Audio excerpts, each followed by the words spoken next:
Балам мына төшөгүнөн турду бат, моюнумдан кучактады булдурап. Алаканын өптүм дагы баламдын, тез согушту, эстеп турдум тунжурап. Самак эле, ынак досум сырдашкан, укмуш болчу күлкү менен ыр жактан, ызылдаган октортуна калганда, ыр күлкүгө бизди бөлөп жыргаткан. Тамак айтты, кайда жүрдүң жанатан? Мына балам, сен баламды карасаң?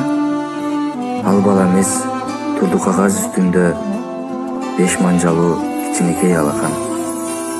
Самак өп, кагаз бетин жапты да, улусунду бала кандай жакшына. Ошол түнү алакандуу кагазды коюп жатты жаагынын астына. Далай өт, самак ошол сүрөттө. Далай жолу алмаштырдык түнөктө.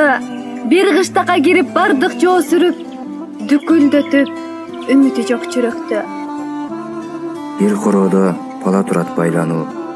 Бул не шумдук, таппай калдык айланы. Жардам сурап бала колду эрбеңдеп, бала көзү бизден өтүп жайнады.